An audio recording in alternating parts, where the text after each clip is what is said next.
Queridos amigos, que alegria, TV Mundo Maior, o programa ABC do Espiritismo. Hoje nós vamos estudar algumas questões de O Livro dos Espíritos, o capítulo 10º, não é? A Lei de Liberdade. Nós vamos estudar, na verdade, dois itens. Um item que é escravidão e o outro item é liberdade de pensamento, né? São duas coisas muito interessantes que o professor Kardec projeta as perguntas ao mundo espiritual e os espíritos respondem para nós analisarmos um contexto moral e intelectual. André, tudo bem com você? Tudo bem, querido Sérgio, mais um dia em que temos a alegria de estudar, de aprender juntos. Agradeço a TV Mundo Maior, a TV A Caminho da Luz, a todos que estão nos acompanhando e que tenhamos um estudo de muita paz. Nós vamos começar hoje dando continuidade ao capítulo 10º, Lei de Liberdade, item 2, escravidão, questão 829. Há homens naturalmente destinados a ser propriedade de outros homens? Resposta: toda sujeição absoluta de um homem a outro é contrária à lei de Deus. A escravidão é um abuso da força e desaparecerá com o progresso, como pouco a pouco desaparecerão todos os abusos. E uma nota de Kardec: a lei humana que estabelece a escravidão é uma lei contra a natureza, pois assemelha o homem ao bruto e o degrada moral e fisicamente. Bom, aqui eu acho que cai por terra toda aquela ideia que às vezes se tem sobre a visão do espiritismo com referência à questão, por exemplo, da escravidão. É interessante nós notarmos que Kardec faz uma pergunta direta. Vamos lembrar que quando esse livro foi escrito ainda havia muitos rumores de escravidão no mundo, não é? Então ele pergunta: há homens naturalmente destinados a ser propriedade de outros homens? A resposta é: toda sujeição absoluta de um homem a outro é contrária à lei de Deus, ponto. Não é? Nós não fomos criados para isso. Agora, por outro lado também, nós vamos entender que não foi Deus que criou a escravidão. Quem criou foi o homem. Jesus diz que o homem nasceu simples e ignorante. A partir daí, nós fomos buscando a nossa inteligência. E a maioria das pessoas usaram a inteligência para benefício próprio, pegando aqueles nossos irmãozinhos que financeiramente, estruturalmente são mais simples e começaram a abusar deles. Mas isso é o homem, porque a lei de Deus é muito clara. E ele depois, no comentário do professor Kardec, ele diz: conforme a evolução do homem, esses resquícios da barbaridade vão ser eliminados. Então o Espiritismo ele se posiciona claramente a esse respeito, ele deixa sua opinião e os Espíritos falam que a escravidão, como de fato aconteceu, olha a ciência dos Espíritos, a escravidão vai acabar. Ela teve um começo e ela terá um fim, ela não faz parte da lei do progresso. E passado um tempo nós percebemos que se consumou o término da escravidão, pelo menos aquela que nós tínhamos até então. Questão 830. Quando a escravidão pertence aos costumes de um povo, são repreensíveis os que a praticam, nada mais fazendo do que seguir um uso que lhes parece natural? Então, se for, por exemplo, um povo que há muito tempo já tem, nós temos que permitir porque já faz parte da cultura, 100 anos, 500 anos, 1000 anos? Resposta: o mal é sempre mal. Todos os vossos sofismas não farão de uma ação má se torne boa, mas a responsabilidade do mal é relativa aos meios de que dispondes para compreender. Aquele que se serve da lei da escravidão é sempre culpável de uma violação da lei natural, mas, nisso, como em todas as coisas, a culpabilidade é relativa. Sendo a escravidão um costume entre certos povos, o homem pode praticá-la de boa fé, como uma coisa que lhe pareça natural, mas desde que a sua razão mais desenvolvida e, sobretudo, esclarecida pelas luzes do cristianismo, lhe mostrou no escravo um ser igual perante Deus. Ele não tem mais desculpas. Então, enquanto seguir apenas a tradição e não humanizar, não espiritualizar, imaginavam que era comum. Hoje não, hoje nós sabemos que todos somos irmãos, independente da cor de pele, independente da religião, independente de onde eu nasça, independente se eu chamo de Deus, de Alá ou do nome que for, independente se eu acredito num único Deus ou em vários deuses, o Criador é o mesmo e nos trata sempre com amor e com carinho. E a nossa última questão do momento, 831. A desigualdade natural das aptidões não coloca certas raças humanas sob a dependência das raças inteligentes? Resposta: sim, para as elevar e não para as embrutecer, ainda mais na escravidão. Os homens têm considerado há muito certas raças humanas como animais domesticáveis, munidos de braços e de mãos, e se julgam no direito de vender os seus membros como bestas de carga. Consideram-se de sangue mais puro, insensatos, que não enxergam além da matéria. Não é o sangue que deve ser mais ou menos puro, mas o espírito. Então aqui nós vemos um pouquinho, não é? Que isso sempre foi. Num planeta como o nosso, tivemos a era primitiva, depois estamos no mundo de provas e expiações, onde o mal ainda campeia sobre o bem. Então por que essas coisas acontecem? Pela dureza do coração do homem. Então, os mais fortes escravizam os mais fracos. Nós há pouco vimos, com muita tristeza, o comentário de chefes religiosos, como também de chefes de governos, se posicionando com referência, por exemplo, aos nossos irmãos palestinos, onde eles têm que sair da sua terra. São quase 2,5 milhões de pessoas. Então a gente fica pensando, para quê? Vamos construir lá um resort, vamos ganhar dinheiro naquela região. E aquele povo vai para onde? Então nós percebemos que as pessoas não têm respeito pelo próximo, não têm respeito pelas pessoas, não é? Isso é muito triste quando nós analisamos essa concepção, né, André Luiz? Sem dúvida. Nós vemos a cada dia que o mundo ainda segue os princípios do materialismo. A ideia da espiritualidade, a ideia de fazer a construção de um mundo sob as bases da solidariedade, do amor, da espiritualidade, ainda está um pouquinho distante. Hoje o que vale é o dinheiro, é os status, as relações, as vantagens, os benefícios. Todos agem assim? Evidentemente que não. Tem muitos que procuram fazer com honestidade. Então o que a espiritualidade aqui fala no final?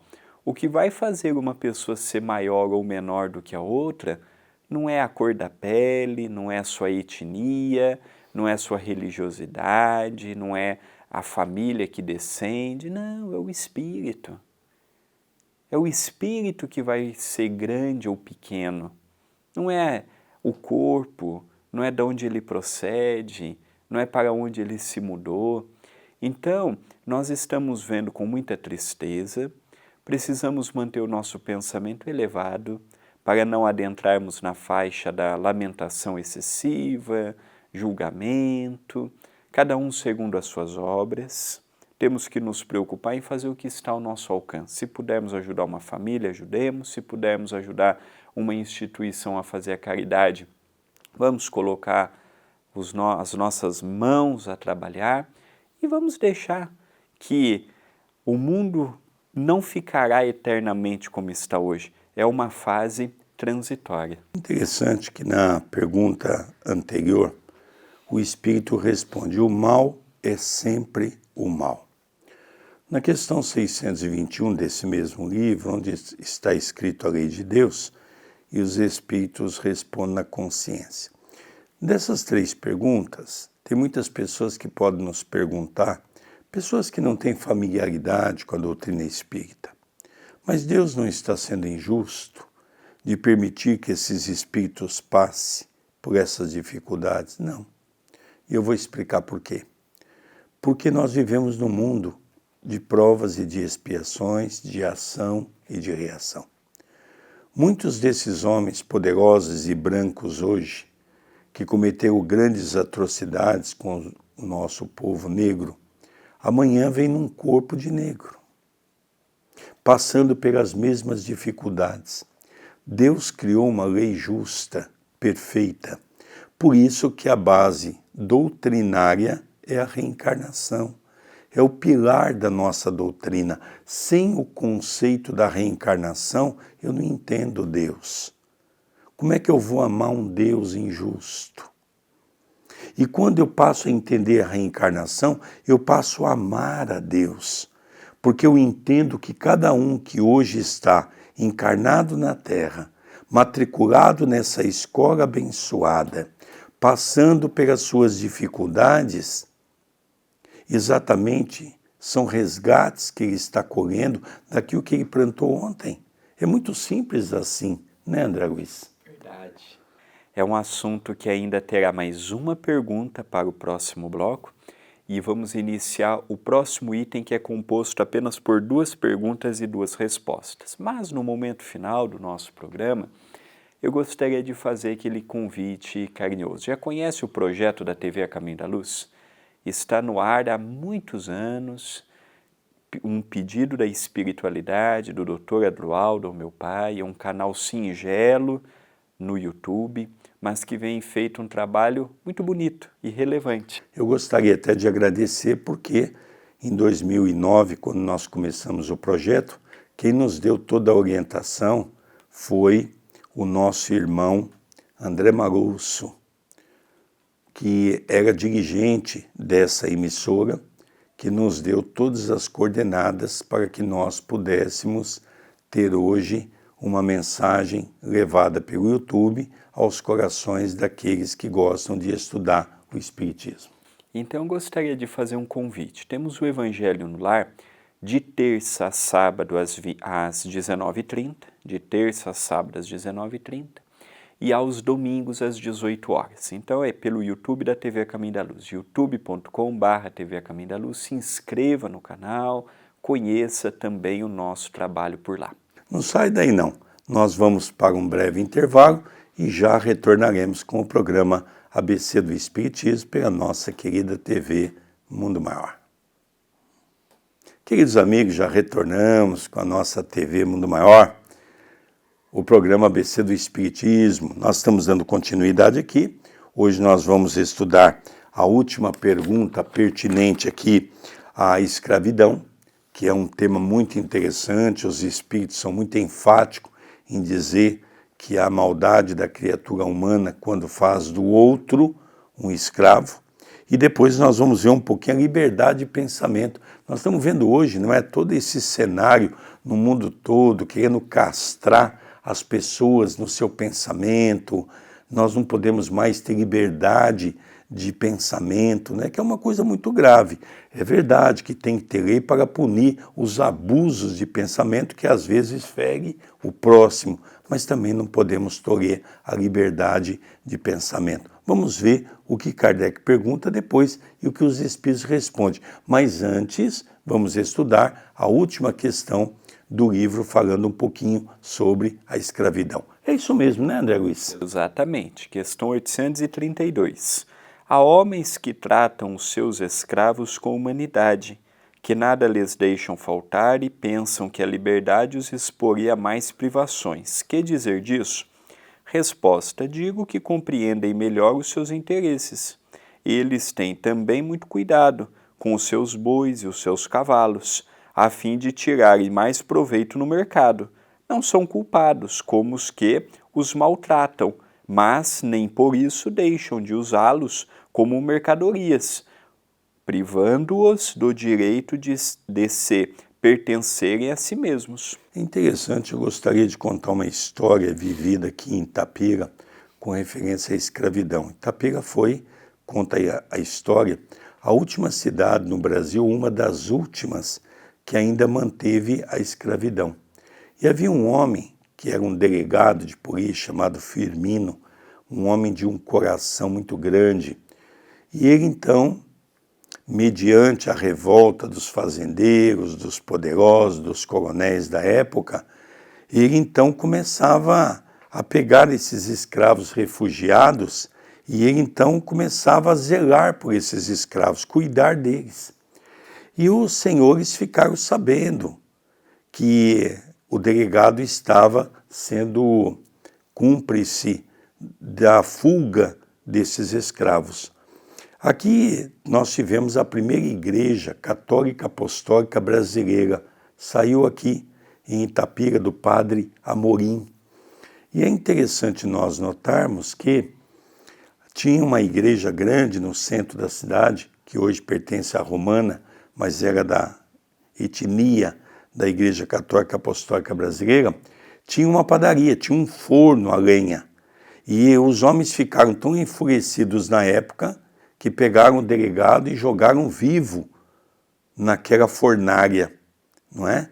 Então nós vemos a violência com que se travava essa questão da escravidão.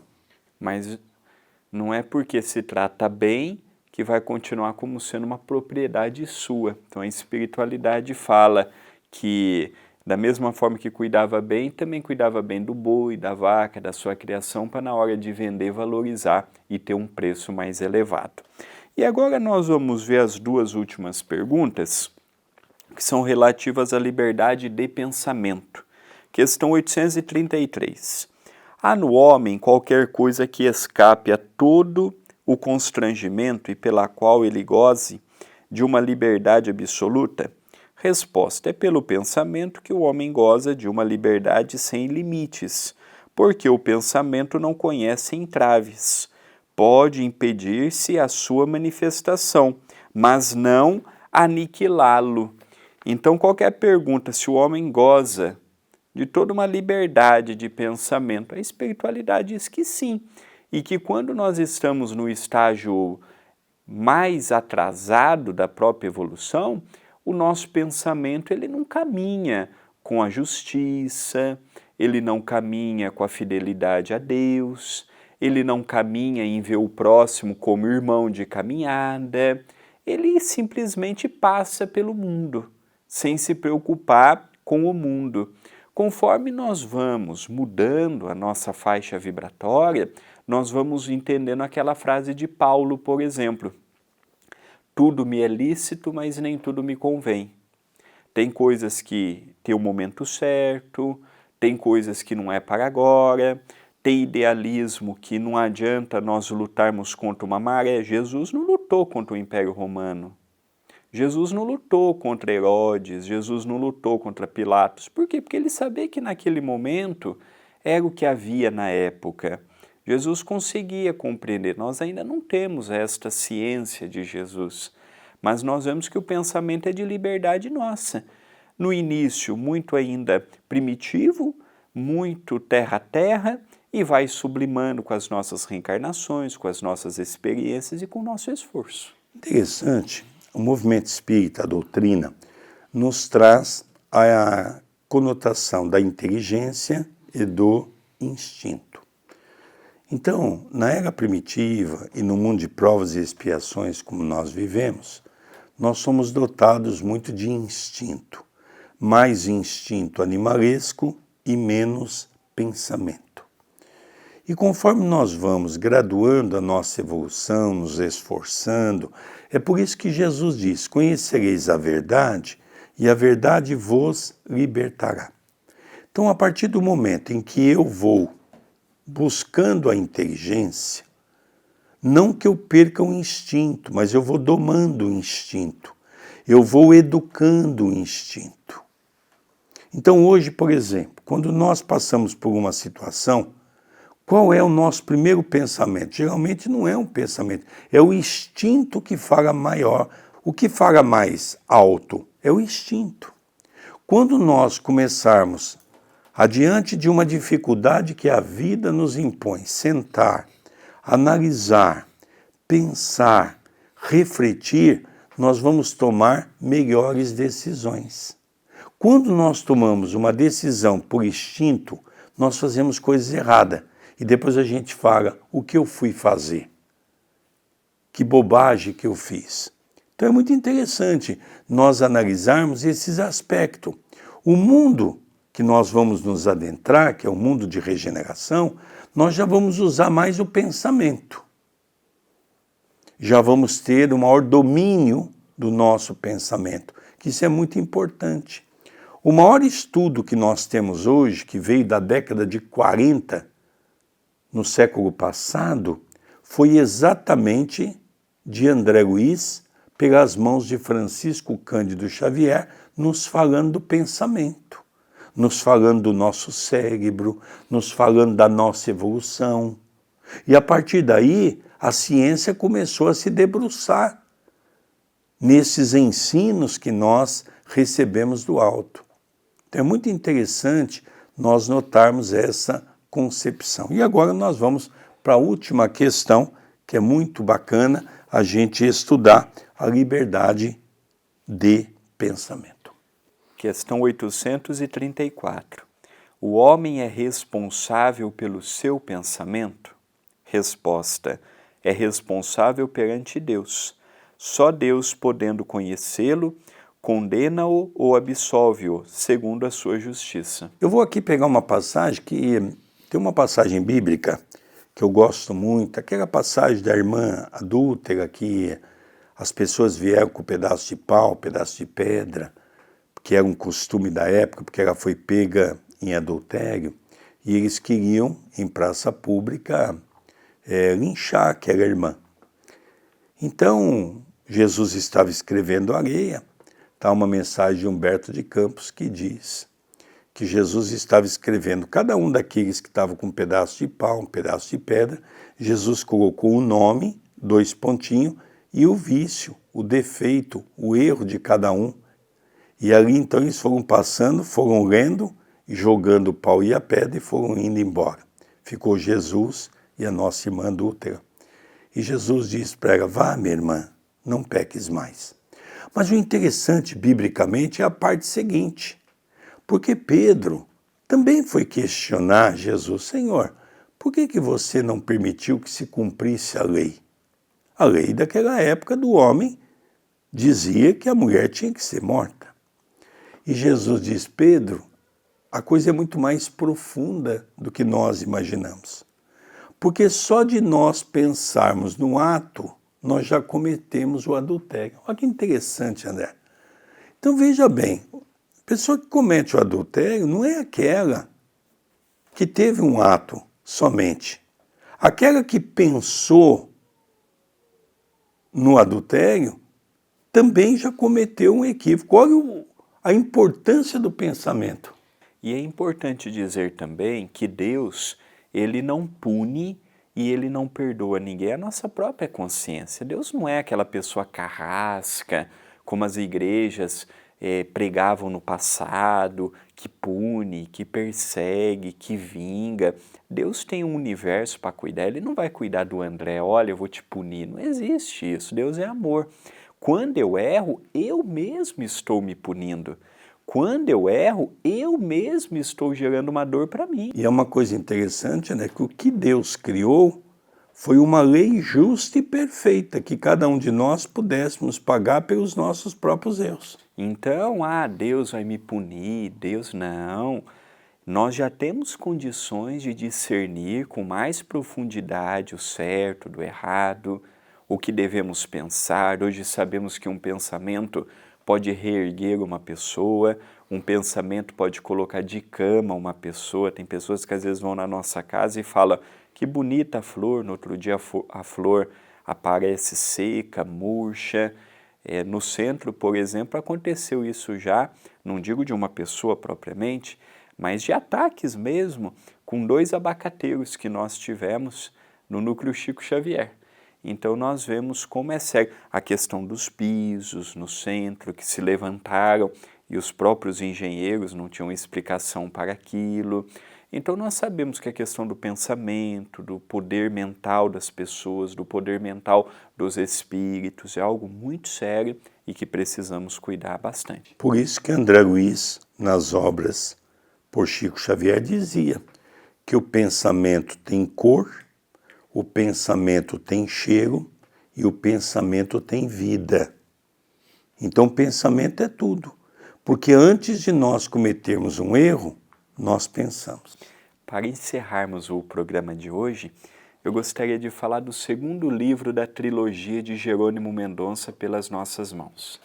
O primeiro foi Trabalhadores Invisíveis, o segundo Almenária do Amor e o terceiro Em Outras Dimensões Espirituais. Essa trilogia vai falar um pouquinho da vida no mundo espiritual, as experiências que Jerônimo Mendonça realizou, vivenciou, o que ele viu, o que ele absorveu, o que ele observou estando do outro lado. Lembrando que os direitos autorais pertencem, de as suas edições, ao Centro Espírita Perdão, Amor e Caridade. Então, quando você adquire um livro, você está ajudando as nossas obras assistenciais. E você pode adquirir o livro pela nossa loja virtual, loja@caminhodaluz.com.br. Queridos amigos, nós vamos encerrando o programa ABC do Espiritismo, pela TV Mundo Maior. Um beijo no coração de todos e até o próximo programa. Até o próximo programa.